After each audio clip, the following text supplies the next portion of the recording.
Hey, Vsauce! Michael here. Every cloud has a silver lining. Except nuclear mushroom clouds, which have a lining of strontium-90, cesium-137, and other radioactive isotopes. Upon detonation, atoms are literally gutted and gluttoned at temperatures exceeding that of the surface of our sun. In the 1950s, Harold Edgerton's Rapatronic camera caught nuclear fireballs less than 1,000th of a second after detonation.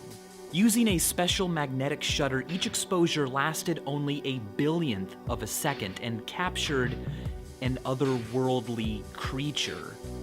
Its energy vaporizing the metal wires supporting its tower into stringy legs of plasma. Watch the target on the ground. Now, roughly visualized, here is a conventional TNT explosion. Now, on the same spot, a similarly sized bomb that uses nuclear fission.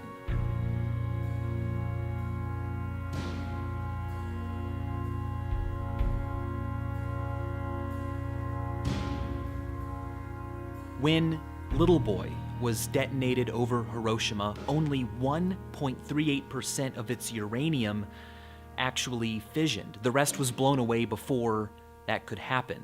Which means, as Eric Schlosser points out, the fission of merely 0.7 grams of uranium, that's less than the weight of a banknote, was enough to kill 80,000 people and destroy 2/3 of a city's buildings. When a country has tens of thousands of nuclear weapons ready to go, accidents are a possibility. This was a problem during the Cold War, and it still is a problem. What if there is a fire, or a miscommunication, or a rogue officer decides to set one off? Or what if someone just drops a warhead? How much risk is too much? I asked Schlosser. The acceptable probability of a nuclear weapon accident. Yeah. What is it now? The acceptable probability of the detonation of a nuclear weapon in an accident is 1 in a million.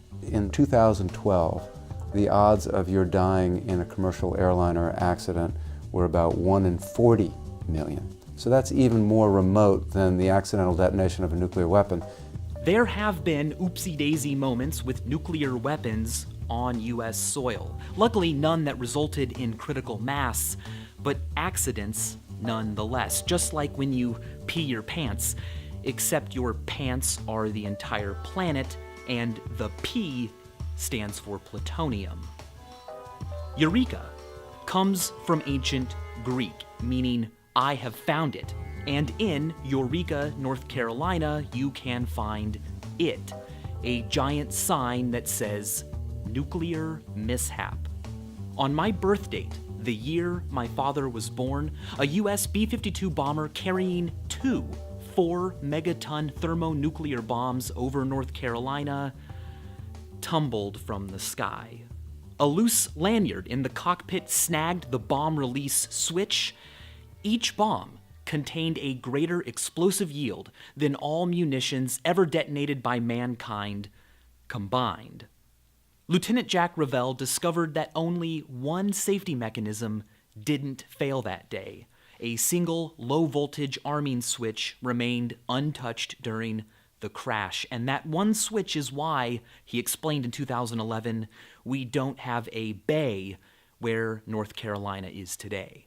The bombs were recovered, mostly. The uranium-rich secondary of one of the bombs was never found. To this day, it remains buried underground in North Carolina. Here's something you can try at home. Build a nuclear reactor. In 1994, a 17-year-old David Hahn attempted to build a nuclear reactor in his mother's backyard in Michigan. It wasn't that difficult. For instance, common everyday smoke detectors contain small amounts of radioactive americium, and old glow-in-the-dark paint contains radium. His reactor never reached critical mass, but it did succeed in exposing his neighborhood to 1,000 times the regular dosage of background radiation. It was declared a Superfund hazardous materials cleanup site, and all of his work was confiscated by authorities and buried in Utah. It didn't end there. In 2007, David Hahn was arrested for stealing smoke detectors from an apartment building. His face was covered with sores believed to be caused by constant exposure to radioactive materials. 3 days after Little Boy was dropped on Hiroshima by the Enola Gay, Charles Sweeney was ordered to drop Fat Man on Kokura. He flew boxcar over the city for nearly an hour with the bomb bay doors open, but it was cloudy. Sweeney couldn't achieve visual confirmation of the target and was forced to go to the secondary target, Nagasaki, where 75,000 people died instead. Kokura was spared because of the clouds. We can build a weapon that mimics the furnace of our sun and the winds of Neptune, but yet we can't predict the weather more than a few minutes ahead of time. During World War II, Japanese soldiers fought for their emperor in ways that made Allied troops speechless. Kamikaze planes and torpedoes driven by a single pilot lost after use. When outnumbered, without hope, Japanese soldiers were reported to have thrown themselves off cliffs or swam out to sea to drown rather than surrender. Even after 2 atomic bomb attacks, the Japanese Minister of War urged his people to continue fighting. But on August 14, 1945, the Emperor of Japan overruled that decision and unconditionally surrendered. Men had leapt off of cliffs for him, but in his own words, the enemy has for the first time used cruel bombs. The heavy casualties are beyond measure. Richard Feynman received the Nobel Prize in Physics in 1965. He also helped develop the first atomic bomb at Los Alamos. In The Meaning of It All, he wrote, "Is science of any value?" And below that, "I think a power to do something is of value." He elaborates by talking about keys. Everything we learn about the universe, everything we invent or discover within it, is a key to the gates of heaven.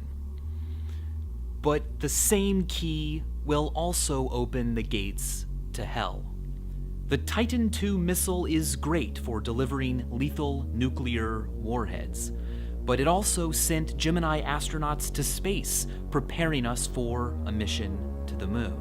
Science doesn't tell us how to use keys. It finds them or predicts them. How we use keys is up to us. And as always, thanks for watching.